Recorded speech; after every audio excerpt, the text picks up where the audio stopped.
महत्वपूर्ण विषय है। महत्वपूर्ण विषय है क्या है? तुम्हारा कल्याण तुम ही करोगे।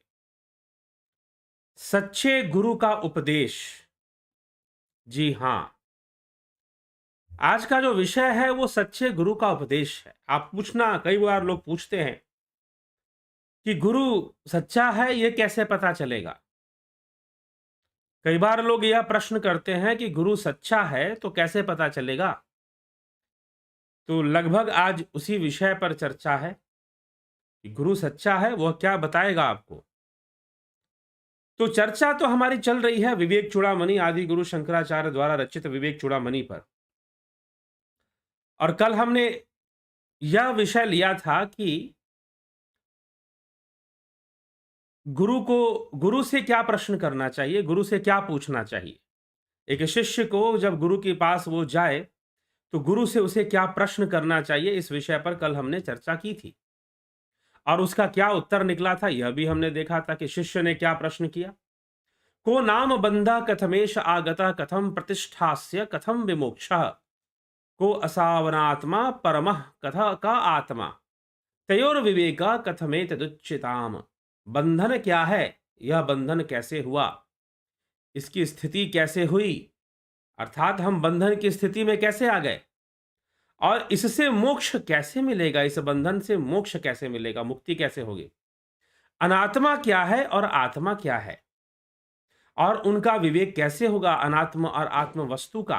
कृपया इन सभी प्रश्नों का उत्तर मुझे दीजिए। शिष्य ने गुरु से यह प्रश्न किया। विवेक चूड़ामणि के व्याख्या में यह प्रश्न आता है और इसी प्रश्न को सुनकर गुरु शिष्य की प्रशंसा करते, धन्यो असि कृतकृत्यो असि पावितम ते कुलम त्वया यद विद्या बंध मुक्त्या ब्रह्मी भवितुमिच्छसि। तू धन्य है, कृतकृत्य है, तेरा कुल तुझसे पवित्र हो गया क्योंकि तू अविद्या रूपी बंधन से छूटकर ब्रह्म भाव को प्राप्त होना चाहता है। तू बंधन के बारे में जानना चाहता है क्योंकि बंधन के बारे में जानकर ही मोक्ष का अनुसंधान कर पाना संभव है। अगर समस्या को सही से समझ लिया जाए तो उसका समाधान आधा वैसे ही निकल जाएगा और फिर थोड़ा प्रयास करने से पूर्ण समाधान ही निकल जाएगा। इसीलिए शिष्य समस्या पे प्रश्न कर रहा है। यहां पर शिष्य समस्या पे प्रश्न कर रहा है, को नाम बंधा, कि बंधन क्या है, यह बंधन कैसे बना, बंधन की स्थिति कैसे आई और इससे मोक्ष कैसे होगा, आत्म क्या है और अनात्मा क्या है, अनात्मा आत्मा क्या है।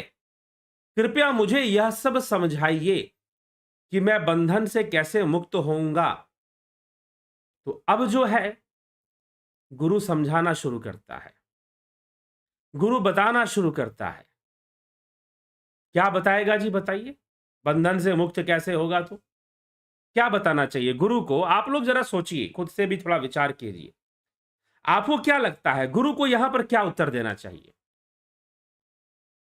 कैसे समझाना प्रयास करना चाहिए? हमें अपना बंधन काटने के लिए, हमें मोक्ष की प्राप्ति के लिए सबसे पहली शर्त क्या है? ध्यान योग अगर हम करना चाहते हैं, हम मुक्त होना चाहते हैं इस माइक बंधन से, इस प्रपंच से, प्रपंच के बंधन से हम मुक्त होना चाहते हैं क्योंकि यही तो दुख का कारण है, यही तो व्याधि का कारण है। अगर हम इससे मुक्त हो जाना चाहते हैं तो सबसे पहली शर्त क्या हो सकती है? तो गुरुदेव क्या, अगर गुरु से उसने पूछा कि बंधन क्या है, चलो पहले तो हमने ये जाना कि प्रश्न कैसा पूछना चाहिए गुरु से। कल इस विषय पर हमने चर्चा कर ली थी। और लोग क्या प्रश्न लेकर जाते हैं? कोई आवे तो बेटा मांगे भेंट रुपया लीजिए जी, कोई आवे तो दुख का मारा इन अंधों का क्या कीजिए जी। कोई कुछ मांगता है, कोई कुछ मांगता है, मांगने में लोग लगे रहते हैं। गुरु के पास मांगने के लिए जाते हैं, सोच के जाते हैं गुरु की जी के शरण में चले जाते हैं, कुछ ना कुछ बढ़िया हो जाएगा, चलो नौकरी नहीं लग रही, नौकरी लग जाए, कुछ संतान हो जाए, विवाह हो जाए, ऐसी तरह की भावनाएं लेकर लोग संतों के पास चले जाते हैं और फिर कहते हैं कि भाई गुरुजी ने कुछ कर दिया, अब तो ये क्या हो गया। अरे तुम सोच ही गलत लेकर गए थे, अपनी गलती मानते नहीं हो और दूसरों को दोष देते हो।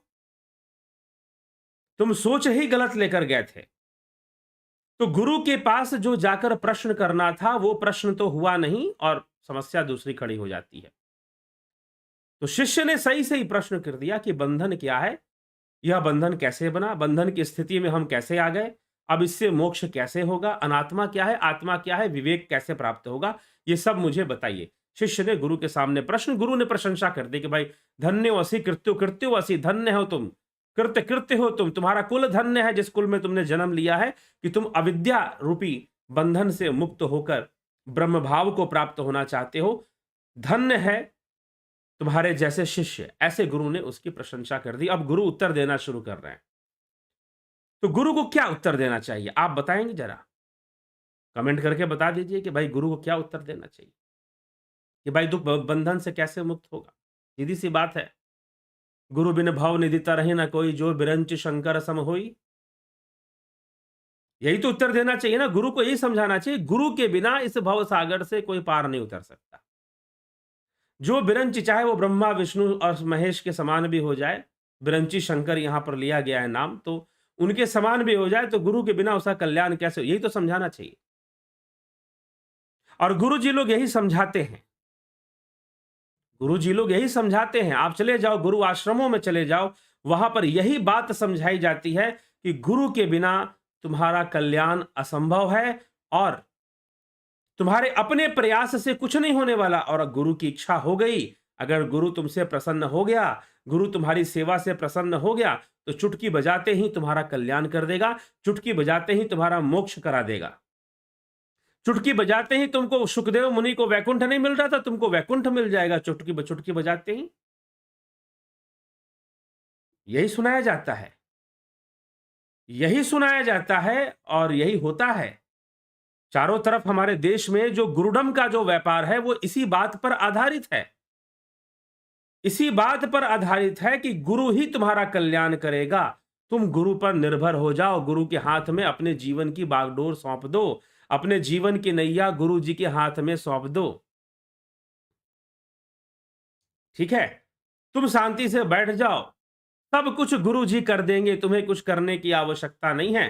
तुम तो अपना जीवन समर्पित करो, अपने पास जितना धन दौलत जितना कुछ भी है तुम सब समर्पित कर दो और गुरु जी सब कर देंगे। बस इसी एक बात पर गुरुडम का सारा व्यापार टिका हुआ है। ठीक है, यहीं पर शिष्य जो है, बुद्धिजीवी से बुद्धिजीवी शिष्य, बुद्धिजीवी से बुद्धिजीवी शिष्य अपना बुद्धि लगाना बंद कर देगा और कहेगा कि भाई गुरुजी सब कर लेंगे, गुरु के बिना क्या होना है और गुरु ही सब कर लेंगे। शास्त्र अच्छे से पढ़ना नहीं है। अगर गोस्वामी तुलसीदास जी ने यह बात लिखी तो साथ में उन्होंने और भी बहुत सारी बातें लिखी हैं गुरु के पहचान के ऊपर, लेकिन वो गुरु जी और उनके जो चेले हैं जो उनकी मार्केटिंग करते हैं वो कभी सुनाएंगे नहीं। वो तो आपको यही बताने में लगे रहेंगे कि बिना गुरु के तुम्हारा कल्याण असंभव है, असंभव है, असंभव है। कोई कुछ भी नहीं कर सकता, ना तुमसे कुछ हो सकता है, मात्र गुरु ही कर सकता है, ये समझाने में लगे रहेंगे। और इसी के नाम पर गुरुडम का सारा व्यापार चलता है, सारा बिजनेस चलता है, इसी बात पर, इसी एक बात पर चलता है कि गुरु के बिना तुम्हारा कल्याण असंभव है। और उससे मिले जुले बहुत सारी बातें सुना दी जाएंगी आपको, उससे मिली जुली बहुत सारी बातें आपको सुना दी जाएंगी और आप उनको सुनकर भाई हां यही सत्य है कि बिना गुरु के तो कल्याण असंभव है, हो ही नहीं सकता, मैं क्या कर सकता हूं, जो करेगा गुरु करेगा, जो करेगा गुरु करेगा, यही बात समझा दी जाती है और आप यही बात समझकर रहते हो और इसी में अपना जीवन व्यतीत करना शुरू कर देते हो और कहीं ना कहीं आप फिर से वही बन जाते हो, वही कुएं के मेंढक। और क्या बनोगे फिर, वही बन जाते हो कूप मंडूक। हमारे शास्त्रों में उसे कहा गया कूप मंडूक। ये जो मैं कुएं का मेंढक बार बार बोलता हूं, ऐसा मत सोच लीजिएगा कि ये मेरी निजी विचारधारा है या मेरे निजी शब्द हैं। जी नहीं, हमारे शास्त्रों में कूप मंडूक की बात की गई है, हमारे शास्त्रों में भी कूप मंडूक की बात की गई है, कुएं के मेंढक की बात की गई, इसलिए बोलता हूं। ये शास्त्र सम्मत उदाहरण है, ये कुएं का मेंढक बताना। तो यही होने वाला है, लेकिन आदि गुरु शंकराचार्य जी यहां पर कुछ क्रांतिकारी विचार रख रहे हैं। सच्चे गुरु का सच्चा उपदेश यही है। आदि गुरु शंकराचार्य यहां विवेक चूड़ामणि में क्या कह रहे हैं, तो वो कह रहे हैं कि भाई कैसे तेरे मुक्ति तुझे प्राप्त हो जाए, इसका पहली शर्त क्या है। तू बंधन से मुक्त हो जाए, इसका पहला शर्त क्या हो सकता है? तो वो कहते हैं, ऋण मोचन करता रह पितु संति सुतादयः बंध मोचन करता तू स्वस्मादन्यो न कश्चन। पिता के ऋण को चुकाने वाले तो पुत्र आदि भी होते हैं, परंतु भव बंधन से छुड़ाने वाला अपने से भिन्न और कोई नहीं होता। कितनी सुंदर बात! एक सेंटेंस में ही, एक श्लोक में ही इधर की बात उधर हो गई। सारा गुरुडम के ऊपर क्या हो गया? कुठाराघात हो गया।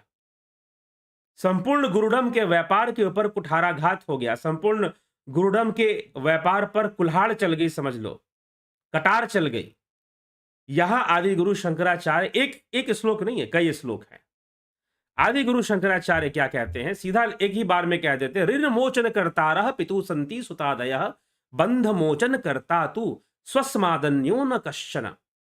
पिता के ऋण को चुकाने वाले तो पुत्र आदि भी होते हैं, परंतु भव बंधन से मुक्ति या छुड़ाने वाले अपने से भिन्न और कोई नहीं है।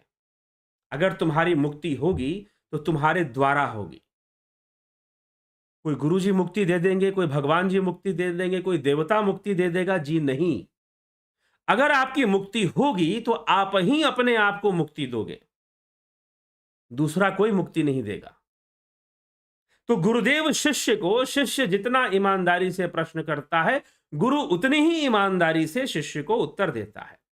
गुरु का कोई लक्ष्य नहीं है कि वो मेरे पीछे लगे। गुरु का लक्ष्य है सिखाना। गुरु का काम है सिखाना कि सीखो, जानो, जनाना उसका कार्य है, वो जनाएगा। लेकिन यहां आदि गुरु शंकराचार्य कहते हैं कि भाई पिता के ऋण तो पुत्र भी दे देते हैं, परंतु इस भव बंधन से मुक्ति तुम्हारे अलावा तुम्हें दूसरा कोई दे नहीं पाएगा। तुम्हारे अलावा तुम्हें दूसरा कोई दे नहीं पाएगा। तुम अपने आप को ही मुक्त करोगे। तो तुम्हारा स्व प्रयत्न, तुम्हारा आत्म प्रयास सर्वोपरि है। अगर तुम्हें मुक्ति नहीं चाहिए तो बड़े से बड़ा गुरु और सिद्ध पुरुष भी आ जाए तो तुम्हें मुक्ति नहीं दे पाएगा, चाहे तुम गुरु धारण कर लो। अगर तुम्हारे मन की दिशा, इसलिए मैं कई बार कह चुका हूं इस बात को कि बड़े से बड़ा गुरु, बड़े से बड़ा सिद्ध पुरुष, स्वयं अगस्त्य आ जाएं, दधीची आ जाएं, विश्वामित्र आ जाएं, वशिष्ठ आ जाएं जो कि श्री रामचंद्र जी के गुरु थे, स्वयं संदीपनी आ जाएं, लेकिन अगर तुम्हारी इच्छा नहीं है मुक्त होने की, तुम्हारी इच्छा नहीं है मोक्ष प्राप्ति की, तो दुनिया की कोई ताकत तुम्हें मुक्त नहीं कर पाएगी, कोई नहीं कर पाएगा। स्वयं राम और कृष्ण भी आ जाए तुमको ज्ञान देने के लिए, स्वयं बुद्ध महावीर भी आ जाए, कोई भी आ जाए, तुमको, तुम्हारी मुक्ति जब तक तुम्हारा अपना प्रयास नहीं होगा, कोई गुरु तुरु तुम्हारा कल्याण करने का सामर्थ्य नहीं रखता है। तुम्हारा अपना ही प्रयास सर्वोपरि है। उसके बाद गुरु कृपा है, उसके बाद गुरु की सहायता है, गुरु का ज्ञान है। तुम्हारी अपनी तीव्र इच्छा, विविदिशा होनी चाहिए, विविदिशा होनी चाहिए, तीव्र इच्छा मोक्ष प्राप्ति की, यही विविदिशा है। तो जब तक तुम्हारे भीतर नहीं होगा तब तक दूसरा कौन तुम्हें भला मुक्ति दे देगा। यही आदि गुरु शंकराचार्य यहां पर इस प्रकरण में कह रहे हैं। इसका नाम है स्व प्रयत्न की प्रधानता। प्रधानता स्व प्रयत्न की है। अगर आप ही कोई प्रयास नहीं करेंगे तो कोई गुरु या कोई आपकी सहायता नहीं कर पाएगा। ऋण मोचन करता रह पितु संति सुतादया बंध मोचन करता तू स्वसमादन्यो न कश्चन। पिता के ऋण को चुकाने वाले तो पुत्रादि भी होते हैं, परंतु भव बंधन से छुड़ाने वाले अपने से भिन्न कोई नहीं होता। मस्तक कन्य अस्तित भारा देर दुख मन्नेर निवार्यते क्षुधा दिकृत दुखम तू विना स्वेन न केनचित। सिर पर रखे हुए बोझ को दुख और भी दूर कर सकते हैं। सिर पर रखा हुआ बोझ का जो दुख है वो और भी दूर कर सकते हैं, परंतु भूख प्यास आदि का दुख अपने सिवा और कोई नहीं मिटा सकता। भूख प्यास आदि का जो दुख है वो अपने सिवा और कोई नहीं मिटा सकता। ठीक। पथ्य मौषध सेवा च क्रियते येन रोगिना आरोग्य सिद्धिर दृष्टास्य नान्यानुष्ठित कर्मणा। अथवा जैसे जो रोगी पथ्य और औषध का सेवन करता है, उसी को आरोग्य सिद्धि होती देखी जाती है, किसी और को नहीं। अरे भाई, जो दवा खाएगा, दवा का असर उसी को होगा, दूसरे को थोड़ी ना हो जाएगा। ठीक है? तो ये हमें समझना चाहिए, इसीलिए सारे प्रयास अपने से करने चाहिए। वस्तु स्वरूपम स्फुट बोध चक्षुषा स्वेनैव वेदम ननु पंडितेन चंद्र स्वरूपम निज चक्षुषैव ज्ञातव्य मन्नेर वगम्यते किम। विवेकी पुरुष को वस्तु का स्वरूप भी स्वयं अपने ज्ञान नेत्रों से ही जानना चाहिए। चंद्रमा का स्वरूप अपने ही नेत्रों से देखा जाता है, दूसरे के द्वारा क्या जानना। उसी प्रकार यह बात समझ लो कि इस भव बंधन से तुम ही अपने आप को मुक्त कर सकते हो, दूसरा नहीं। अविद्या काम कर्मादि पाश बंधम विमोचितम कुह कह शंक्नु या द्विनात्मानम कल्प कोटि शतैरपि। अविद्या, कामना और कर्म आदि के जाल के बंधनों को 100 करोड़ कल्पों में भी अपने सिवा कोई दूसरा नहीं खोल सकता, अपने सिवा कोई दूसरा नहीं खोल सकता। तो सैकड़ों जन्मों के जो कर्म आदि के जो बंधन है, जो अविद्या है, जो कामना है, और इन सब का जो जाल के जो बंधन है, वो अपने सिवा कोई दूसरा नहीं खोल सकता। इसलिए भव बंधन का जो तोड़ने का जो प्रयास है, वो तुम्हें स्वयं पहले करना पड़ेगा, तभी कोई गुरु कुछ तुम्हारे लिए कर पाएगा, तभी कोई गुरु कुछ कर पाएगा। तो इसी को फिर भव बंधन आगे भी फिर कहते हैं 68वें श्लोक में, तस्मात् सर्व प्रयत्नेन तस्मात् सर्व प्रयत्नेन भवबंध विमुक्तये स्वरेव यत्नः कर्तव्यो रोगाद विव पंडितः। इसलिए रोग आदि के समान भव बंधन की निवृत्ति के लिए विद्वान को अपने संपूर्ण शक्ति लगाकर स्वयं ही प्रयत्न करना चाहिए, स्वयं ही प्रयत्न करना चाहिए। क्योंकि जब तक उसके स्वयं का कोई प्रयत्न नहीं होगा, स्वयं का कोई प्रयास नहीं होगा, तो गुरु क्या कर लेगा? गुरु क्या कर लेगा? गुरु क्या ऐसे ही आपको कल्याण कर देगा? तो विवेक चूड़ामणि के अंतर्गत स्व प्रयत्न की प्रधानता, इसको समझाते हुए, शिष्य को समझाते हुए आदि गुरु शंकराचार्य कहते हैं, शिष्य को समझाते हुए आदि गुरु शंकराचार्य यहां पर यह बात कह रहे हैं कि भैया, जब तक तुम अपना कोई प्रयास नहीं करोगे, अपनी कोई कोशिश तुम्हारी नहीं है, अपनी कोई साधना नहीं है, अपनी कोई मुक्त होने की इच्छा नहीं है, बस गुरु बना लेना है कि भाई गुरु जी बना लेते हैं तो मुक्ति मिल जाएगी। मुक्ति किस चिड़िया का नाम है? यह आज तक कभी समझ में नहीं आया। बंधन क्या है? मुक्ति तब समझ में आए ना जब बंधन समझ में आए। लोग मुक्ति मुक्ति कहते हैं, भाई काशी चले जाते हैं, मोक्ष मिल जाते हैं, गुरु बना लेते हैं तो चलो मुक्ति तो होगी कम से कम। जीवन जैसा भी जिया, सुख में जिया, दुख में जिया, जैसे भी जिया। एक हमको माता जी मिली, एक गांव में बहुत पहले गए, तो आज अचानक उनका चेहरा मेरे सामने आ गया, ध्यान में आ गया। उनके पास गए तो उन्होंने कहा कि गुरु बना लिए हैं, अब जीवन कैसा भी गुजरा, थोड़ा थोड़ा सुख थोड़ा दुख, कम से कम मुक्ति तो मिलेगी। जिंदगी में तो बहुत कुछ कर ना पाए, गुरु बना लिए हैं कि गुरु बना लेंगे तो मुक्ति तो जरूर मिल जाएगी। कहाँ लिखा है? कोई गारंटी कार्ड है क्या कि मुक्ति मिल जाएगी? कहाँ लिखा है? मतलब तुम अपना कोई प्रयास करोगे नहीं, बस गुरु बना लिए और बस हो गया, बैठ गया, अपनी जिंदगी वैसे का वैसे जी रहे हैं। अनेकों लोग हैं वैसे। और गुरु जी को भी कुछ किसी बात से क्या मतलब है? गुरु जी के पंडाल में भीड़ बढ़नी चाहिए, कुएं के मेंढक आने चाहिए, गुरु जी को भी भीड़ से मतलब है। ठीक है, तो गुरु जी भी, भीड़ से गुरु जी को मतलब है, और ऐसे लोग मिलने चाहिए कि जो गुरु बनाने में विश्वास करते हो। उनको पता ही नहीं कि मुक्ति क्या है, क्या नहीं है, बंधन क्या है, मुक्ति क्या है, इसका कोई ज्ञान ही नहीं है, इसकी कोई समझ ही नहीं है। इसीलिए अगर मुक्ति को समझना है, मोक्ष को समझना है, तो सर्वप्रथम बंधन को समझना चाहिए कि बंधन क्या है, बंधन किसे कहते हैं। अगर बंधन समझ में आ जाएगा तो मुक्ति भी समझ में आ जाएगी, मोक्ष भी समझ में आ जाएगा। और फिर दूर नहीं है फिर मोक्ष, फिर उसका प्रयास भी शुरू हो जाएगा, फिर वो यात्रा भी शुरू हो जाएगी। लेकिन हम ऐसा कोई प्रयास नहीं करते, ऐसी कोई कोशिश नहीं करते हैं, बैठ जाते हैं और बस गुरु की शरण में जाना है। भाई कोई गुरु, कुछ लोग जाते हैं गुरु बनाते हैं क्योंकि गुरु बनाना जरूरी है, ऐसा वो समझते हैं, एक औपचारिकता रूप में वो गुरु बनाते हैं। कुछ लोग गुरु बनाते हैं कि भाई क्योंकि उनके जीवन में उनको लगता है कुछ चमत्कार हो जाए। जैसे कि आपने पीछे सुना था कि कई गुरु जी लोग पैदा हुए थे जो कि चटनी खिलाकर भी कृपा करते थे और लोगों को बहुत प्रॉफिट में ले आते थे, चटनी खिलाकर, समोसा खिलाकर और बहुत सारे काम करके। चलिए ठीक है, अच्छी बात है, आप प्रॉफिट में आइए, प्रॉफिट में तो आना ही चाहिए। लेकिन मुक्ति क्या चीज है, मोक्ष क्या चीज है? क्या उससे बंधन दूर हो गया? क्या चटनी खिला देने से या खा लेने से या कहीं दूर यात्रा कर लेने से क्या बंधन दूर हो गया? क्या मुक्ति मिल गई? क्या यही गुरु का काम है? माया में तो फंसे ही हुए हो और फंस फंस जा रहे हो गुरु के पास जाकर। बंधन तो है और बंधन बढ़ जा रहा है गुरु के पास जाकर, फिर लाभ क्या? तो ये सब सारी चीजें हम कब समझेंगे? अगर हमें सही से समझ में आ जाए, अगर लोगों को ये सब बातें सही से समझ में आ जाए, तो हमारे देश के अंदर जो गुरुडम का जो व्यापार है, वो वैसे ही डाउन होना शुरू हो जाएगा। लोगों का जीवन पहले से बेहतर होना शुरू हो जाएगा। तो ये सब बातें जब तक हम नहीं समझेंगे तब तक कैसे के? तो आदि गुरु शंकराचार्य यहां पर साफ-साफ लिख रहे हैं, भाई जब तक तुम्हारा कोई प्रयास नहीं है, जब तक तुम्हारा कोई प्रयत्न नहीं है, तब तक तुम क्या कर पाओगे? कौन गुरु तुम्हारे लिए क्या कर पाएगा? कोई कुछ नहीं कर पाएगा। ठीक है? इसलिए तुम्हारा अपना जो प्रयास है, वो सबसे बड़ी बात है। तो पिता का ऋण तो पुत्र चुका देगा, लेकिन इस भाव बंधन से मुक्त होने के लिए तुम्हें अपना ही प्रयास करना पड़ेगा।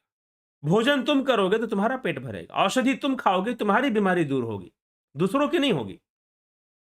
इसीलिए अगर तुम भाव बंधन तुम्हारा है ना, बंधन किसका है? तुम्हारा बंधन है।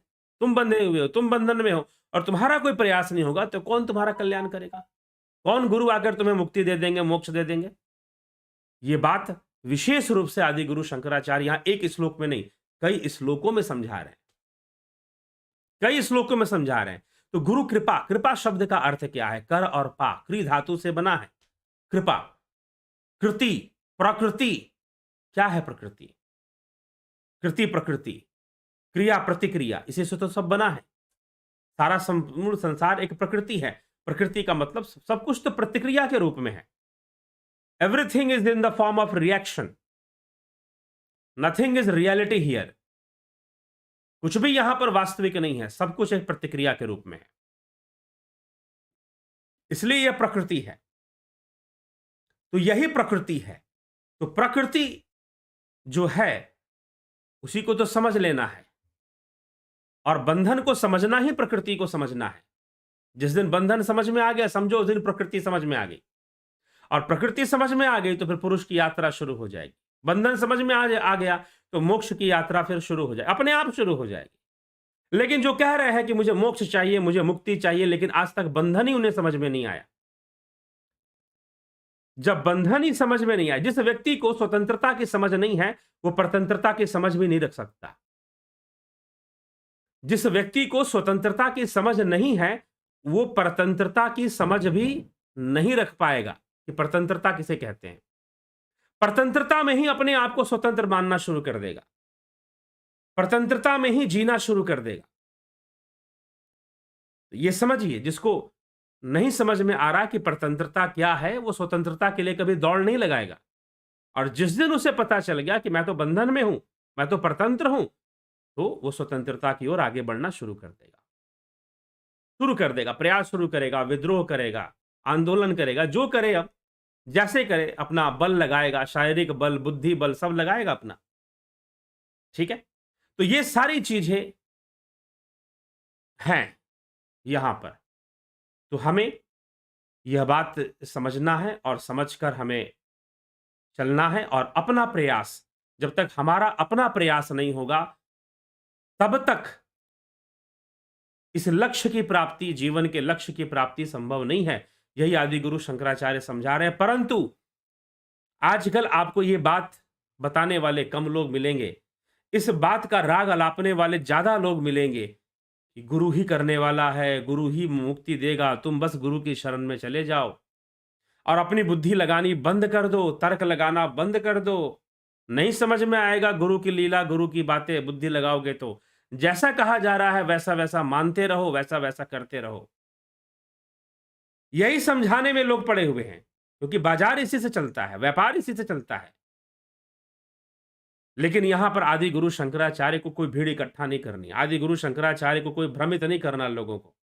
इसीलिए आदि गुरु शंकराचार्य साफ साफ यहां पर कह रहे हैं कि जब तक तुम्हारा प्रयत्न नहीं होगा, जब तक तुम्हारा अपना स्व प्रयत्न जब तक नहीं होगा, तब तक यह मुक्ति संभव नहीं है, तब तक बंधन से दूरी संभव नहीं है। ये बंधन नहीं टूटने वाला, मोक्ष नहीं मिलने वाला। ये समझाने की कोशिश यहां पर की जा रही है। इसलिए तुम्हारा कल्याण तुम ही कर सकते हो, दूसरा कौन करेगा? अगर तुम नहीं करोगे, हाँ, दूसरे सहायक बन सकते हैं।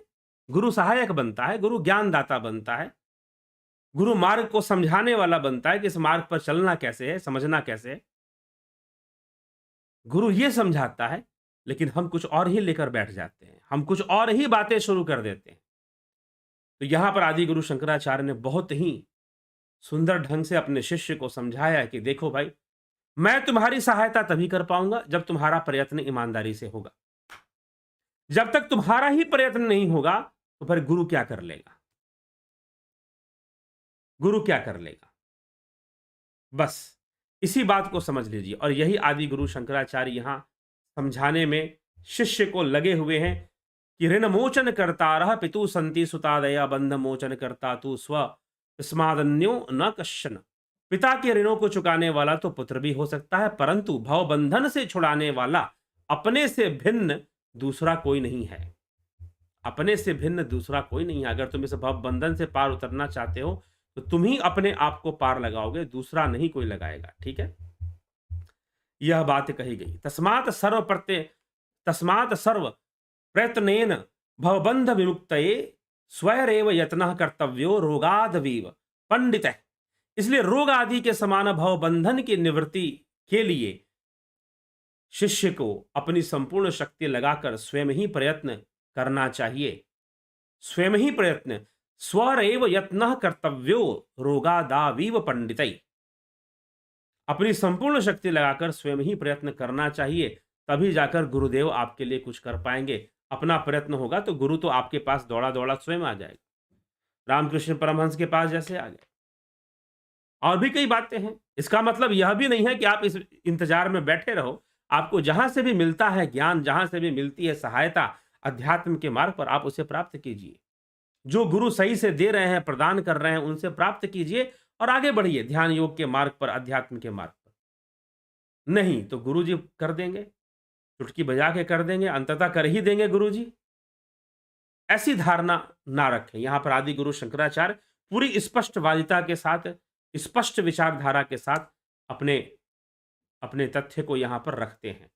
तो तुम्हारा कल्याण तुम ही कर सकते हो, और यह कोई सच्चा गुरु ही समझाएगा। और आदि गुरु शंकराचार्य सच्चे गुरु का यह सच्चा उपदेश है। नहीं तो सारे गुरु ये समझाने में लगे हुए हैं कि अपना जीवन मुझे समर्पित कर दो, मेरे ऊपर निर्भर हो जाओ, तो मैं तुम्हारा कल्याण कर दूंगा। सारे गुरु अपने शिष्यों को समझाने में ये लगे हुए हैं कि तुम अपना जीवन पूर्णतः मुझे समर्पित कर दो और मेरे ऊपर निर्भर हो जाओ, तो मैं तुम्हारा कल्याण कर दूंगा। ये समझाने में लगे हुए हैं सारे गुरु। और यहां पर आदि गुरु शंकराचार्य पहली बात अपने शिष्य को समझाते हैं कि जी नहीं, तुम्हारा जब तक कोई प्रयत्न नहीं होगा तो तुम्हारी मुक्ति संभव नहीं है। अपना प्रयत्न करो। पहले कोई सहयोगी बन सकता है, कोई मार्ग में सहायक बन सकता है, और वही हमें ढूंढना चाहिए, और वही तो गुरु है।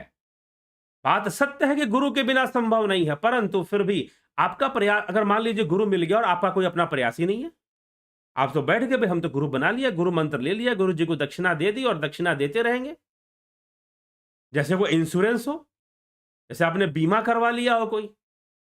हाँ, कि भाई टर्म इंश्योरेंस, टर्म प्लान ले लेते हैं एक। कुछ लोग मेडिक्लेम ले लेते हैं, मेडिकल इंश्योरेंस ले लेते हैं, भरते रहेंगे, किसी दिन बीमारी लगेगी तो फिर पैसा मिलेगा हमको हॉस्पिटल में खर्चा के लिए।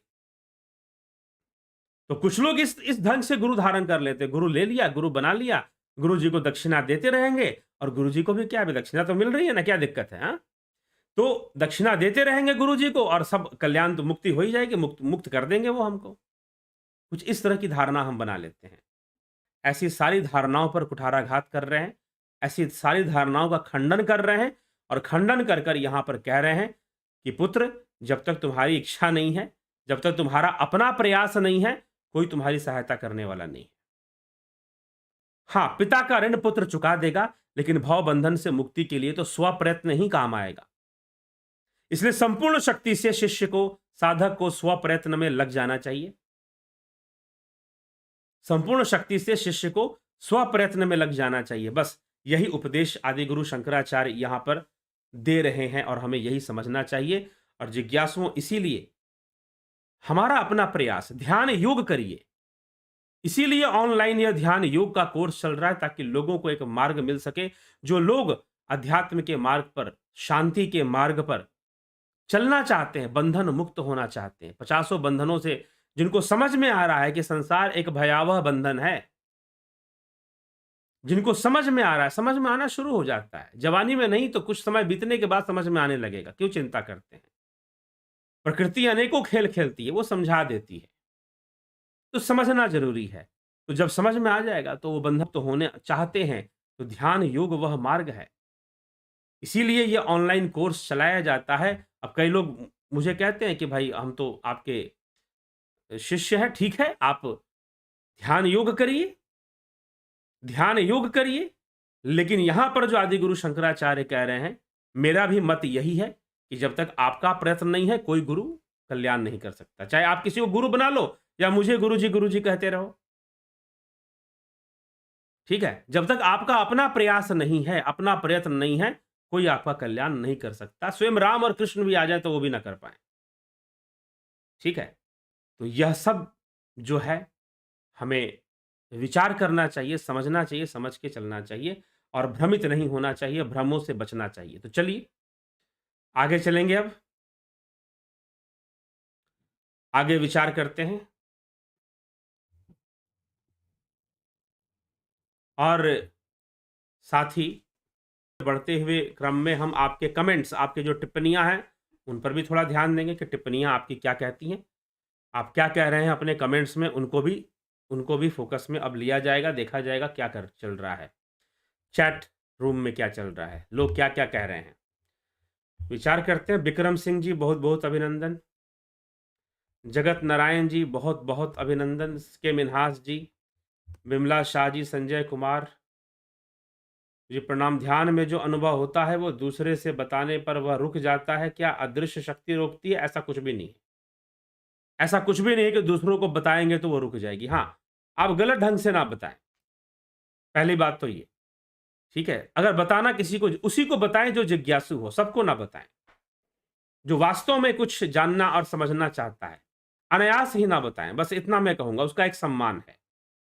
उसका एक सम्मान है, तो अनायास ही आप ना बताएँ, इसका ध्यान रखें। बाकी ध्यान में जो अनुभव होता है वो दूसरे से बताने पर रुक जाएगा, ऐसा कुछ भी नहीं है, ठीक?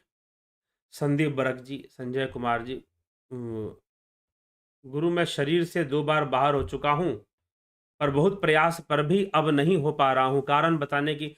ठीक है, हो जाता है, कई बार ऐसी घटनाएँ घट जाती हैं जहाँ पर व्यक्ति को शरीर से बाहर होने की अनुभूतियाँ हो जाती हैं। अनुभूतियाँ हो जाती हैं, ठीक है? तो इसीलिए इस पर बहुत ज़्यादा इसके पीछे पड़ने की ज़रूरत नहीं है।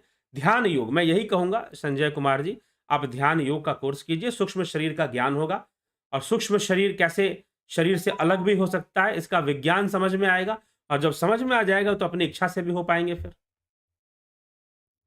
विक्रम सिंह और गौरव की तरफ से कोटि-कोटि प्रणाम। अभिनंदन है गौरव जी बहुत-बहुत। भूप सिंह खिचर जी, राजू पाल जी, उषा श्रीवास्तव जी, विंदेश्वरी मिश्रा जी, रूपलाल विश्वकर्मा, ज्ञावली शर्मा जी। क्या मोक्ष के बाद भी जीव का जड़ता से संबंध होता है? जी नहीं होता। कैसा संबंध? अगर संबंध रहेगा तो बंधन भी रहेगा फिर। अगर संबंध रहेगा तो फिर बंधन रहेगा, जड़ता बनी रहेगी फिर। जड़ता फिर बनी रहेगी। ज्ञावली शर्मा, विंदेश्वरी मिश्रा, रमेश पेशवानी जी बहुत अभिनंदन। रामनिवास मीना, सविता नायक जी, चितरंजन बरुआ जी, सरोज कृष्णानी जी, सोमनाथ शिंदे जी, अर्जन चौहान जी, बलवंत सिंह गोहिल, माधुरी कोल्हे, जितेंद्र साहू, अर्जन पाटिल, पिंटू वासवा, गंभीर शाह, कमलेश खैरनर, मिथिलेश सिंह, सबका बहुत बहुत अभिनंदन है जी, सभी लोगों का। दीपा मैकलिस्टर जी बहुत बहुत अभिनंदन आपका। मिथिलेश सिंह जी, धन्य हैं आप जो हमें मिले, अन्यथा हम तो टूट चुके थे। चलो जी। हरिमोहन गुप्ता जी, गुरुजी राम जी और कृष्ण जी के हाथों से इनकी मरण हुआ, उनकी कौन सी गति हुई? उनकी सदगति हुई। जिनकी मृत्यु श्री राम जी के और श्री कृष्ण जी से जिनकी हाथों मृत्यु हुई, उनकी सद्गति हुई। मोक्ष हुआ ऐसा नहीं है, सद्गति हुई, ठीक है? सद्गति मतलब वो मोक्ष के मार्ग पर आ गए। उनको पाप योनि से उनकी मुक्ति हो गई। जयंती दत्ता जी, राम प्रकाश जी, बेस्ट फ्रेंड्स, सुरेंद्र शुक्ला, हरिमोहन गुप्ता जी, प्रणाम। भेद भक्ति क्या है? क्या मुक्ति में आवागमन होता है, मोक्ष में नहीं होता है? कृपया मार्ग जीवन मुक्ति, एक होता है जीवन मुक्ति, कहने का मतलब कि जन्म मृत्यु से मुक्ति, वहां सूक्ष्म शरीर रहता है, ठीक, वहां जन्म मरण मुक्ति उसको हम कहेंगे। लेकिन मुख्य रूप से मुक्ति और मोक्ष प्रायवाची ही हैं। अगर व्याकरण के अनुसार, भाषा के अनुसार अगर आप जाते हैं, भाषा के विज्ञान के अनुसार, तो मुक्ति और मोक्ष एक दूसरे के प्रायवाची हैं। मोक्ष का भी अर्थ है बंधन का खंडन, मुक्ति का भी अर्थ है बंधन का खंडन, एक ही बात है। लेकिन एक अवस्था होती है सिद्धों की, योगियों की, जहां पर वो जीवन मुक्त होते हैं, जन्म मरण के चक्कर से वो मुक्त होते हैं। लेकिन सूक्ष्म संस्कार और सूक्ष्म इच्छाएं रहती हैं, कम से कम दूसरों का कल्याण करने की इच्छा रहती है, जिसके कारण वो शरीर धारण करते हैं, और वही लोग सतगुरु आदि के रूप में प्रतिष्ठित होकर मार्गदर्शन करते हैं लोगों का। सच्चे सतगुरु की बात कर रहा हूं, ऐसे ही कोई नाम वाला सतगुरु नहीं, ठीक है? अवधेश कुमार, गुरुदेव प्रणाम जी। विपिन कुमार जी, अखंड शब्द किसे कहते हैं? अखंड शब्द क्या है? अखंड शब्द वही ब्रह्म ही अखंड शब्द है। सोनू ब्लॉग एंटरमेंट, संजय सोदिया जी, ओम हरि हर, आपको कोटि कोटि नमन, अभिनंदन है आपका।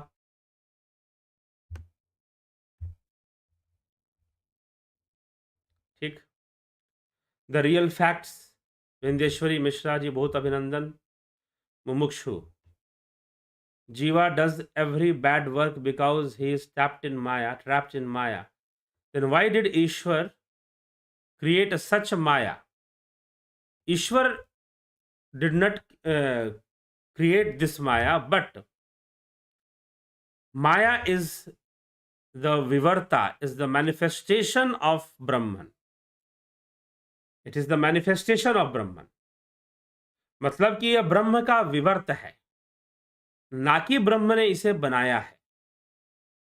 जैसे समुद्र है और समुद्र की लहरें हैं, तो लहरें समुद्र की ही एक अभिव्यक्ति है, ना कि समुद्र ने उसे बनाया है, ना कि क्रिएट किया है। लेकिन विशेष परिस्थिति में, क्योंकि वास्तव में हम इंद्रियों के वशीभूत हैं, इसीलिए माया है। अगर हम आगे, अभी विषय आएगा, अभी आत्मज्ञान का विषय आएगा, इंद्रिय निग्रह का विषय आएगा, जस्ट कल और परसों में ही आएगा, उसमें ये टॉपिक और स्पष्ट हो जाएगा कि हम माया में ट्रैप्ड हैं कि नहीं हैं। वास्तव में जब तक हम इंद्रिय प्रपंच में लगे हुए हैं, जब तक हम इस दृश्य प्रपंच में लगे हुए हैं, तब तक माया है। यहां से अपना ध्यान हटाओ और समाधि में लगाओ, ध्यान योग में मन को स्थित करो, सारी माया खत्म, फिर अंतर्मुखी हो जाओ। ठीक है, ये चीज है। तो इसीलिए उसने माया बनाई है, ऐसा कुछ नहीं है।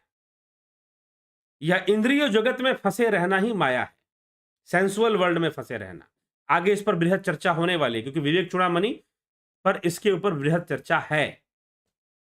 ऋतुराज जी नालंदा से,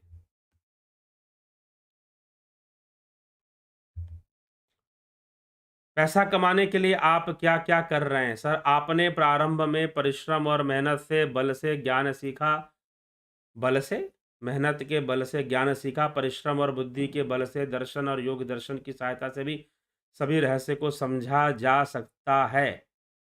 नहीं रख पाए? क्या नहीं रख पाए? आप रख दीजिए ऋतुराज जी, आप कुछ रखिए भाई, ज्ञान दीजिए हमें। ठीक है, मैं तो एक प्रयास कर रहा हूं। ठीक, तो और लोगों की जो सहायता कर सकता हूं वो कर रहा हूं।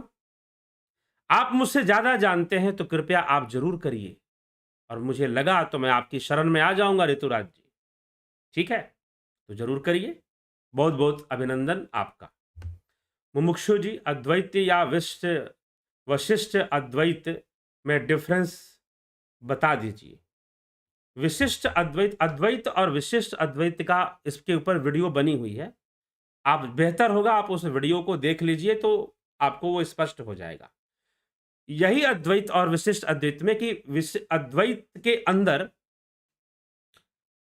भगवान ईश्वर और ब्रह्म का भेद बताया गया है, ब्रह्म का भेद बताया गया है। विशिष्टाद्वैत में इस भेद को खत्म कर कर यह कहा जा रहा है कि एक ही शक्ति है जो भावातीत रूप में ब्रह्म है और भाव शक्ति के रूप में ईश्वर है या भगवान है। इस बात से लिया गया है। यह एक मूल अंतर है विशिष्टाद्वैत और अद्वैत का, ठीक है। लेकिन अवस्थाओं का स्पष्टीकरण होने के लिए, अवस्थाओं का स्पष्टीकरण होने के लिए जो है अद्वैत को समझना ज्यादा जरूरी है कि भावातीत और भाव शक्ति में क्या अंतर है। तो ईश्वर को भाव शक्ति के रूप में स्वीकार किया गया है और ब्रह्म को भावातीत के रूप में, कि वो भावनाओं से परे है, भावनाओं से परे है, ठीक है। तो यह हमें समझना चाहिए और समझकर हमको चलना चाहिए। चलिए आगे बढ़ते हैं।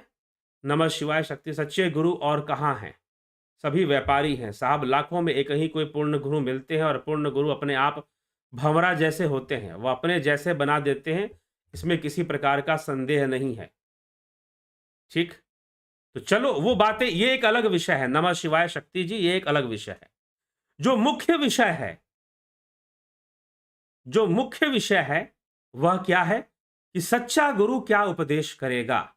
और आज यही है कि जो सच्चा गुरु है वो कभी आपको यह नहीं बोलेगा कि मैं ही सब करने वाला हूं और बस आजा, जैसे कि आजकल चलता है। ऐसे गांवों के अंदर ऐसे हजारों की संख्या में, लाखों करोड़ों की संख्या में लोग हैं जो ये कहते हैं कि हम तो भाई गुरु ज्ञान ले लिए, मंत्र ले लिए, गुरु जी को दक्षिणा देते रहते हैं, हर महीने निकालते रहते हैं उनका अंश, और जो है हमारी मुक्ति हो जाएगी। ठीक है, आपका दान अच्छी बात है, धर्म के नाम पर आप दान कर रहे हैं, बहुत ही अच्छी बात है। किसी संत पुरुष को आप दे रहे हैं, दान कर रहे हैं, और गुरु है तो दक्षिणा तो बनता है, दक्षिणा तो बनता है। दक्षिणा इसीलिए, यह तो गुरु परंपरा के अंदर है दक्षिणा का नियम, ठीक। तो इसीलिए ध्यान योग भी होता है तो बिना दक्षिणा के तो होता नहीं है। आपसे जरूर कुछ, आप कुछ, क्योंकि गंभीरता बहुत जरूरी है। ऐसे ही किसी को कुछ भी बता देने की बात शास्त्र स्वीकार नहीं करते हैं, ठीक। तो उस गंभीरता से ही किसी बात को धारण करना चाहिए, ग्रहण करना चाहिए। चलिए, तो ये चीज है, तो यही समझना चाहिए। और सच्चे गुरु कहां, सभी व्यापारी हैं। व्यापार एक अलग विषय है, यह जीवन ही एक व्यापार है। श्वास लेते हो, हवा जाती है, ऑक्सीजन ग्रहण होता है, कार्बन डाइऑक्साइड बाहर निकलता, व्यापार चल रहा है। आपका संपूर्ण जीवन ही एक व्यापार है, संपूर्ण प्रकृति ही व्यापार है। प्रकृति के अंदर हर कर्म व्यापार के रूप में है। कर्म करोगे फल मिलेगा, व्यापार ही तो है, अगर आप इसको व्यापार कहते हैं तो, ठीक। इसलिए एक शब्द निकला था सच्चा सौदा, आज बदनाम हो गया है, बात अलग है। सच्चा सौदा यह गुरु नानक देव का शब्द था। ये अभी गुरु नानक जयंती हमने मनाई, प्रकाश उत्सव, तो यह गुरु नानक देव का यह शब्द था, सच्चा सौदा। भले आज किसी कारण से यह बदनाम सा हो चुका है, छोड़िए इसको, लेकिन है तो सौदा ही, ठीक है। इसीलिए गुरु की ईमानदारी, गुरु सबसे पहली बात क्या समझाते हैं? गुरु यहां पर सबसे पहली बात समझा रहे हैं, विवेक चूड़ामणि का जो यह मंतव्य है, यह जो बात है, यह सबसे पहले वो यह समझा रहे हैं कि अपना प्रयास, अगर तुम अपना प्रयास नहीं करोगे तो कोई तुम्हारा कल्याण नहीं कर पाएगा। तुम्हारा अपना प्रयास सर्वोपरि है, ठीक। उसके बाद ही गुरु कृपा, गुरु का ज्ञान, गुरु की सहायता, सारी चीजें आपकी सहायता करेंगी। तुम कुछ करना नहीं चाहते हो और चाहते हो कि हम बस गुरु जी से ज्ञान ले लें, गुरु जी सब कर दें, तो ऐसे नहीं चलता है। बस यही समझने की जरूरत है, और लोग बहुत भ्रम में हैं, इसीलिए इन सब चक्करों में पड़े रहते हैं। चलिए, ऋषि गेमर जी बहुत बहुत अभिनंदन। सिर्फ गुरु में शक्ति होती है कि वह अपने शिष्यों को अपने जैसा बना देते हैं, इसमें किसी प्रकार का संदेह नहीं है। वह दक्षिणा में विश्वास नहीं रखते, अपने जैसा अपने को बना लेते हैं। ये बार क्यों कहते हैं भाई? अगर मान लो कि अब गुरु जी, गुरु की करनी गुरु जाने, चेला की चेला, ये ध्यान रखिएगा, यह भी गलत है, ठीक है। तो गुरु कर ले आप समान, तो गुरु तत्व वहां पर आत्मा को गुरु माना गया, ये भी ध्यान रखिएगा। आत्मा ही गुरु है, यह शास्त्र कहते हैं इस बात को। इसीलिए गुरु सर्वव्यापी है। गुरु अपने चेहरे से जो शरीर धारण कर जो चेहरा लेकर आया है, उससे सर्वव्यापी नहीं है, वो आत्मा रूप में सर्वव्यापी। यही भगवान कृष्ण कहते हैं, अहम आत्मा गुणाकेश सर्वभूताश स्थित। अर्जुन, मैं आत्मा के रूप में सभी भूतों में स्थित हूं। सभी भूतों में स्थित आत्मा मैं ही हूं, यह सही अर्थ होगा। अहम आत्मा गुणाकेश सर्वभूताश स्थित। ठीक, तो ये गुरु कर ले आप समान, यहां भी कूपमंडूकता आ जाएगी, यहां भी कूपमंडूकता आ जाएगी। वह दक्षिणा में विश्वास नहीं करते, ये आपका मंतव्य है, ये आपकी अपनी निजी विचारधारा है। ठीक है, और यहां तक कि भाई अगर हम इतिहास उठाकर देखें तो यहां पर तो साफ, आदि गुरु शंकराचार्य तो साफ कह रहे हैं भाई, जब तक जिज्ञासु ना हो पकड़ पकड़ के ज्ञान मत दो। भीड़ बढ़ाने के लिए पकड़ पकड़ के ज्ञान देते रहो, पकड़ पकड़ के आओ बेटा तू चेला बन, जल्दी बन। जानते हैं लोग कि भाई कुएं के मेंढक बनने वाले हजारों तैयार हैं, लाओ बुलाओ इनको, कुएं का मेंढक बनाओ। कुएं का मेंढक बनाओ ना, दक्षिणा मतलब बाद में तो अपने आप सारी प्रॉपर्टी हमारे पास रख के जाएंगे। ये आश्रमों की कहानी है, नमः शिवाय शक्ति चाहे जो भी आपका नाम हो, ये आश्रमों की सच्चाई है कि पहले साइकोलॉजिकली इनको गुलाम बनाओ, अपनी प्रॉपर्टी सारी रखकर जाएंगे आश्रम के अंदर। ठीक है, समझे? इससे बेहतर वो गुरु है जो दक्षिणा लेकर कुछ दे रहा है कि भाई लो जाओ, लो ज्ञान लो, अपने ज्ञान के मार्ग पर आप चलो, जो किसी शिष्य को पंगु नहीं बना रहा है। यहां पर गुरु वर्ग शिष्य को पंगु बनाने में लगा रहता है कि तुम अपाहिज होकर जिंदगी जियो। गुरु करेगा, तुम क्या करोगे? जो करेगा गुरु करेगा। ठीक है, गुरु की सत्ता होती है, गुरु की शक्ति होती है, बात सत्य है, लेकिन शास्त्र यह भी कह देते हैं जब तक तुम्हारा अपना प्रयास नहीं है, कोई गुरु कुछ नहीं कर सकता तुम्हारे लिए। ठीक है, समझिए इस विषय को। श्री कृष्ण ने गीता में कहा है, सभी धर्मों को छोड़कर मेरी शरण में आ जाओ, मैं तुमको सभी पापों से। इस श्लोक के आगे पीछे भी अध्ययन करना चाहिए, इस श्लोक के आगे पीछे के श्लोक भी अध्ययन करने चाहिए, तो यह बात स्पष्ट होगी कि किस बात से बात शुरू होकर कहां पर पहुंची है। ठीक, तो कॉन्सेप्ट ज्यादा क्लियर होगा। लेकिन क्या है कि सर्वधर्मान परित्यज्य मामेकम शरणम व्रज हम त्वाम सर्व पापेभ्यो मोक्षयिष्यामि मा शुचः। सुना दिया गया, रट लिया गया और सुना दिया गया। आपने बस उतना ही सुना, पूरी गीता नहीं सुनी आपने। समस्या यहां पर आ जाती है, आपने बस वो उतना ही सुना, पूरी गीता आपने नहीं सुनी। अब जैसे स्वधर्म है, स्वधर्म की बहुत सारी लोग बातें करते हैं, लेकिन आप श्रीमद् भगवत गीता पढ़ेंगे, स्वधर्म अर्जुन के लिए उसका क्षत्रिय होना, योद्धा होना ही उसका स्वधर्म कृष्ण बता रहे हैं कि तू ब्रह्मचारी होने की बात मत कर, तू योद्धा है, तू क्षत्रिय है, तू वही होने की बात कर, यही तेरा स्वधर्म है। क्योंकि अर्जुन कह रहा है कि मैं ब्रह्मचारी बन जाऊंगा, इसलिए श्रीमद् भगवत गीता वास्तव में ये कृष्ण कह रहे हैं कि अर्जुन बहुत सारे उधेड़ बुन में लगा हुआ है कि गुरुजन है, मेरे पितामह हैं, मुझे पाप लगेगा, मैं युद्ध करूंगा। तो श्री कृष्ण अपने ऊपर सारे पापों को लेते हुए कहते कि मेरी शरण में आ जा, मैं सब, तू अगर तुझे डर है कि पाप लगेगा तो मैं तुझे कहता हूं ना, तो युद्ध कर, उन पापों को मैं अपने ऊपर ले लूंगा, मैं तुझे मुक्त कर दूंगा। क्योंकि ओवरऑल कृष्ण का उद्देश्य क्या है कि Arjun should stand to fight, युद्ध के लिए उसे तैयार हो जाना चाहिए, क्योंकि वही उसका निष्काम कर्म है, वही उसका कर्तव्य है उस समय के लिए। अगर वो यह नहीं करेगा तो उसे प्रारंभ में ही, प्रथम दूसरे अध्याय में ही उसे नपुंसक कह दिया है कि ये तो नपुंसकता है, तो जो बोल रहा है कि नहीं करेगा। ठीक, तो गीता का पूरा परिवेश भी समझिए, गीता किस अवस्था में कब समझाई जा रही है, और युद्ध के बीच में नहीं सुना। कुछ लोग यहां पर ऐसे, एक महात्मा जी मुझे मिले जो कह रहे थे कि युद्ध के बीच में सुनाई। जी नहीं, युद्ध के बीच में नहीं सुनाई थी, युद्ध के प्रारंभ में सुनाई थी, युद्ध शुरू होने के पहले सुनाई थी। शुरू होने जा रहा था और अर्जुन को मोह हो गया। ठीक है, उस समय भगवान कृष्ण ने गीता वाची थी, ना कि युद्ध के बीच में सुनाई थी। तो एक हमने एक प्रतिष्ठित महात्मा जी के प्रवचन में ऐसा सुन लिया, इसलिए मैं नाम नहीं लूंगा उनका, क्योंकि वो कह रहे थे कि युद्ध के बीच में सुनाई। युद्ध के बीच में नहीं सुनाई, हाँ ये कह सकते हैं युद्ध भूमि के बीच में सुनाई। युद्ध भूमि के बीच में सुनाई, ना कि युद्ध के बीच में सुनाई। युद्ध के प्रारंभ में सुनाई थी, यह भी है। तो इसीलिए पूरा परिवेश गीता का समझना चाहिए। इसीलिए गीता के ऊपर पूरा सीरीज है, उसको आप सुनिए और दोबारा ले आएंगे। गीता पर एक सीरीज दोबारा लाएंगे, तो प्लेलिस्ट बना हुआ है गीता पर, आप उसको देखिए, सुनिए, जानिए, उसको समझिए।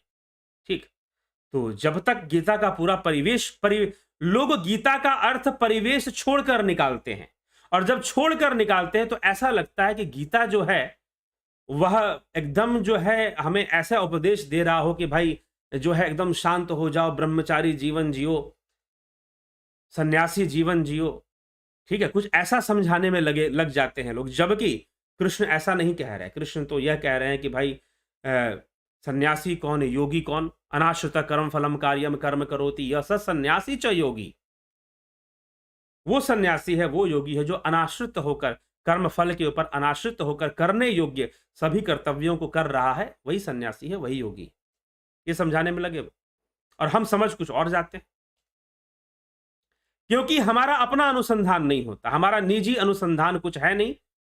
हमें तो कहीं से लेना है कि हाँ भाई दूसरे गुरुजी क्या व्याख्या करते हैं, वो क्या समझाते हैं। तो थोड़ा सा अपना भी वो करना चाहिए, सुनना चाहिए, दूसरों को पढ़ना चाहिए, अच्छी बात है, लेकिन अपना भी अनुसंधान कर लेना चाहिए कि वास्तव में गीता का पूरा माहौल क्या है, परिवेश क्या है, और उसे सुनाया, बताया क्या जा रहा है, समझाया क्या जा रहा है। ठीक है, चलिए। स्मिता सावंत जी, बहुत अभिनंदन। श्री 2 गुरु के चक्र में साधक की गति क्या होती है, और गुरुओं के भी नेगेटिव एनर्जी किसी पे लाद देते हैं। 2 गुरु के चक्र में, यहां 2 क्या 10 गुरु बना लो, 24 गुरु बना लो, क्या दिक्कत है? अगर आपको ज्ञान होता है तो, अगर आपको ज्ञान होता है तो 24 गुरु बनाओ ना। दत्तात्रेय जी ने बनाया, बताया कि जो ज्ञान का स्रोत बन रहा है वो गुरु है।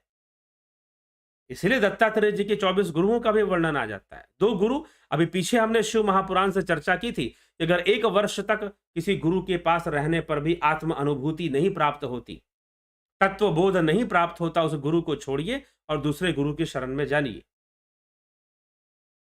ठीक, तो 2 गुरु के चक्र में साधक की क्या गति होगी? अगर दूसरा, अब अर्जुन था, अर्जुन के गुरु द्रोणाचार्य पहले से थे, कृपाचार्य भी थे। कृष्ण को गुरु बनाने की क्या आवश्यकता थी? कृष्ण को गुरु, क्योंकि अर्जुन ने कहा कि आप मेरे गुरु, मैं आपका शिष्य, श्रीमद् भगवद गीता में अंत में जाकर कहा उसने। तो क्या आवश्यकता थी गुरु बनाने की अर्जुन को? अर्जुन के तो पहले से गुरु थे। तो सबसे बड़ा पाप तो अर्जुन को लगना चाहिए था कि भाई उसने गुरु बदल लिया, द्रोणाचार्य को छोड़ दिया, द्रोणाचार्य से अब उसे युद्ध करना है। कृष्ण ने अपना चेला बनाया और कहा कि दूसरे गुरु को मार। जरा सोचो, कृष्ण ने अर्जुन को अपना चेला बना लिया और कहा कि पहले वाले गुरु को तू मार। अब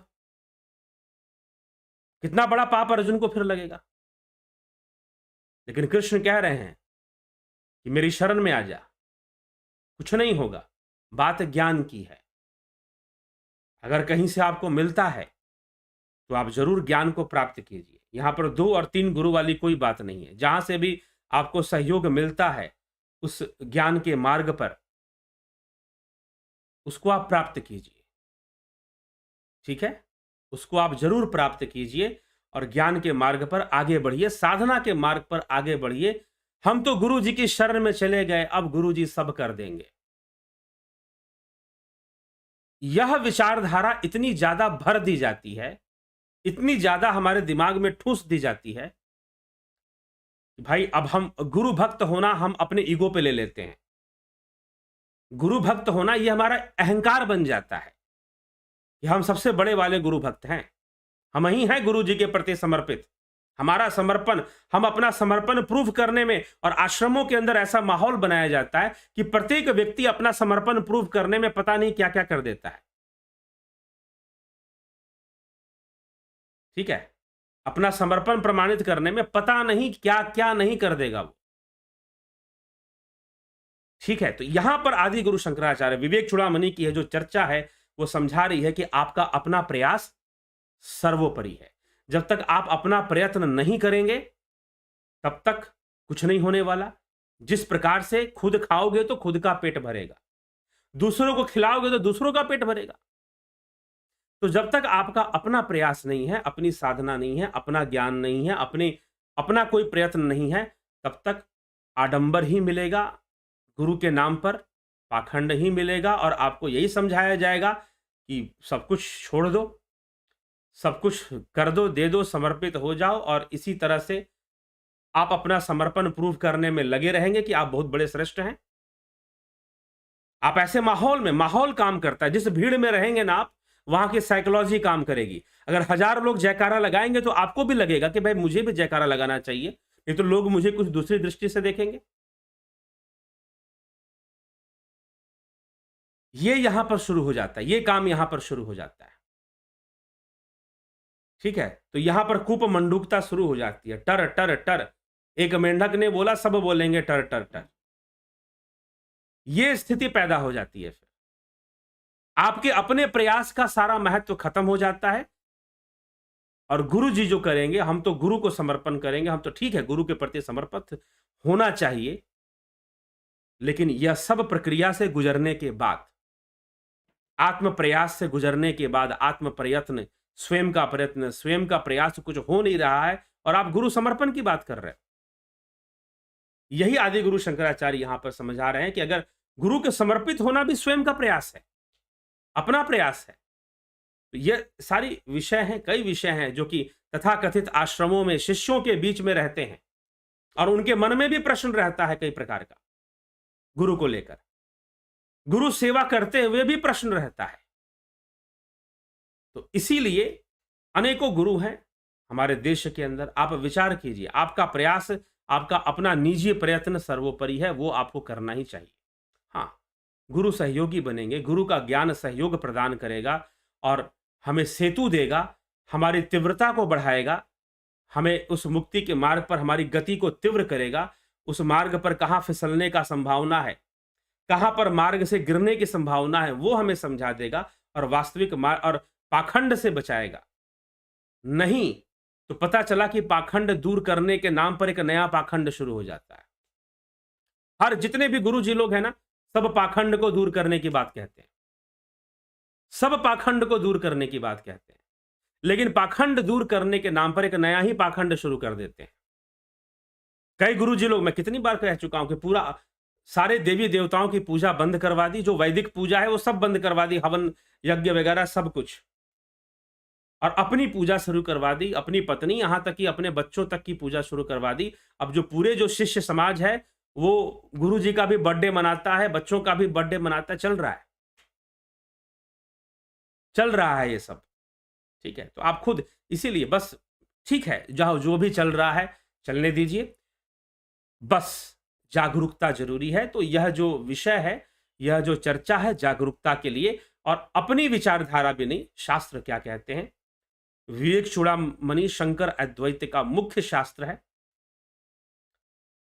ठीक, और वो बहुत भली भांति गुरु और शिष्य के संबंध को बहुत बारीकी से आदि गुरु शंकराचार्य समझा रहे हैं। और एक सच्चे गुरु का उपदेश क्या होगा कि बेटा, तेरा अपना प्रयास सर्वप्रथम है, उसके बाद गुरु की कृपा है। अगर तेरा अपना ही प्रयास नहीं है तो कोई गुरु की कृपा काम करने वाली नहीं है। यही आदि गुरु शंकराचार्य यहां समझाने में लगे हुए हैं कि अपना प्रयास करो, अपनी इच्छा जागृत करो। पहले बंधन को समझोगे तभी तो मोक्ष समझ में आएगा, और बंधन ही ना समझ में आए तो मोक्ष कहां समझ में आएगा। और अपना ही प्रयास नहीं करोगे तो कोई दूसरा तुम्हारे मुख में निवाला थोड़ी ना डाल देगा। इसीलिए स्व प्रयत्न का जो महत्व है, इसे एक श्लोक में नहीं, कम से कम 20 श्लोकों में, 20 से 25 श्लोकों में आदि गुरु शंकराचार्य इसी को समझाया जा रहे हैं कि स्व प्रयत्न का क्या महत्व होता है। आत्मनिर्भरता आपको यहां चाहिए। आप अगर नहीं इच्छा रखेंगे, नहीं साधना करेंगे, नहीं कुछ करेंगे, तो दूसरा कोई क्या कर लेगा। ठीक है, चलिए, जगदीश भट्ट जी, गणेश पवार जी, गोपाल गोधनी जी, कितना आयाम हमारे धर्म में है। आयाम मतलब, अवनी प्रधान जी, बहुत अभिनंदन, नमः शिवाय। गुरु तत्व का मतलब था मेरा, क्या तत्व का मतलब? गुरु तत्व तो आत्मा है, गुरु तत्व ही आत्मा है।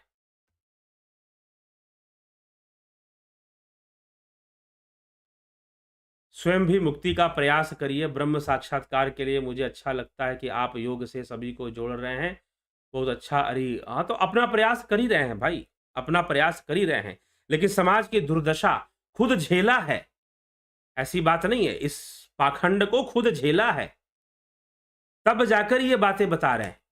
समझ गए ऋतुराज जी? ऐसे नहीं बता रहे। ये ऋण है मेरा, ये बताना जरूरी है समाज के लिए।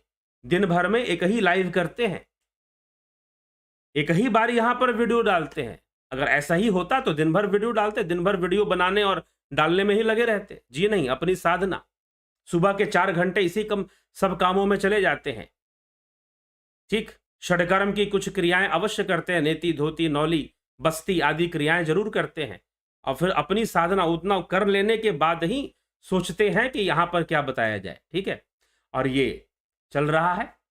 ठीक है, तो जरूर है ऋतुराज जी, मुझे लगता है कि आप मुझसे बेहतर लोगों को समझा सकते हैं।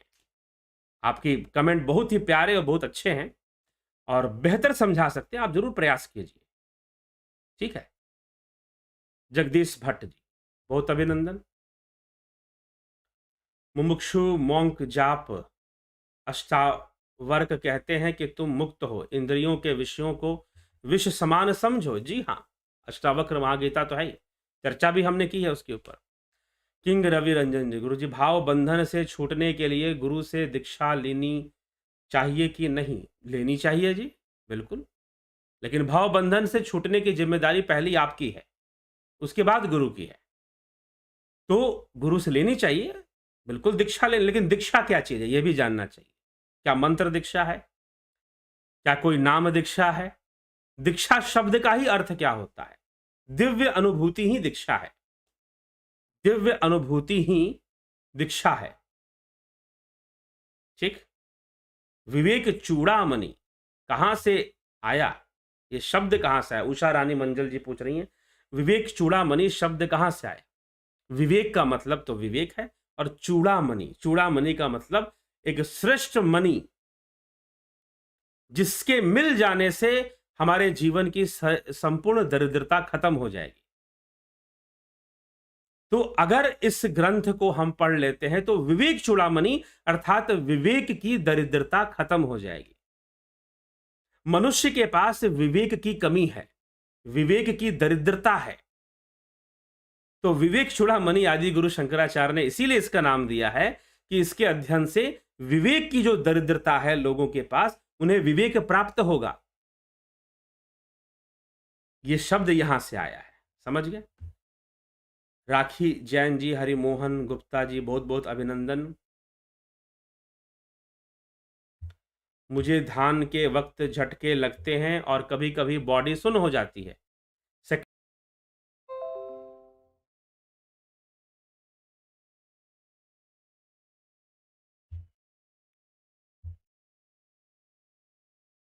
चलिए, थोड़ा सा यहां पर डिस्कनेक्शन प्रॉब्लम आ गया था, डिस्कनेक्ट हो गया था।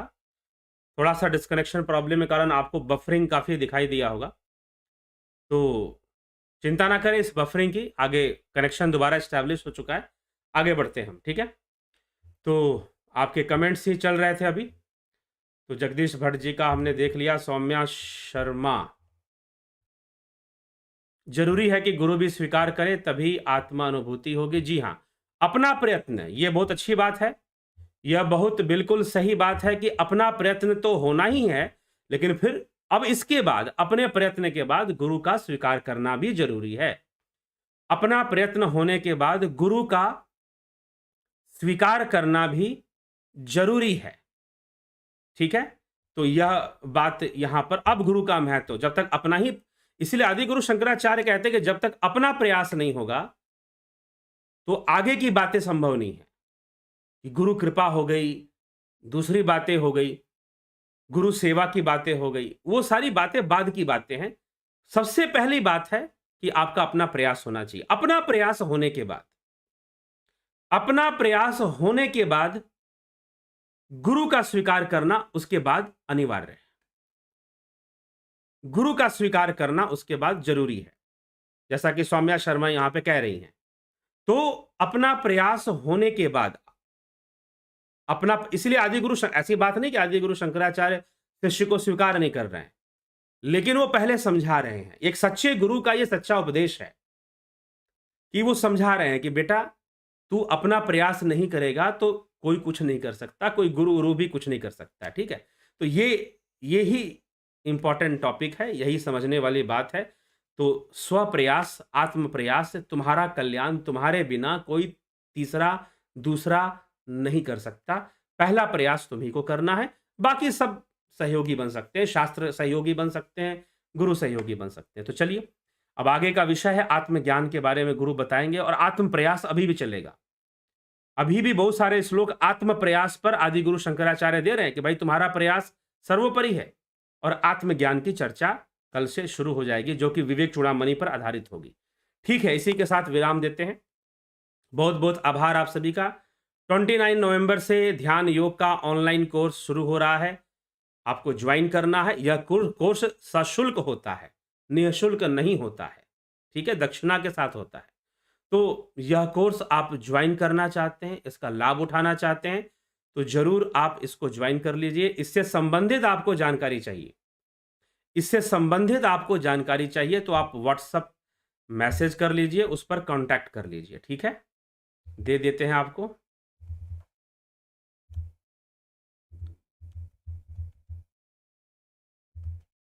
इस नंबर पर आप व्हाट्सएप कर डिटेल्स ले सकते हैं, और कि कोर्स कैसे ज्वाइन करना है, आप ज्वाइन कर सकते हैं और इसका पूरा लाभ उठा सकते हैं।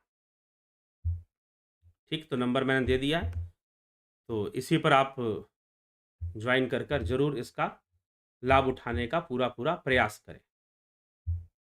ठीक। तो चलिए, इसी के साथ विराम देते हैं विचारों को, और कल फिर 9 बजे एक लाइव सेशन एक नए टॉपिक के साथ आपके सामने आएँगे और चर्चा करेंगे। बहुत-बहुत आभार आप सभी का।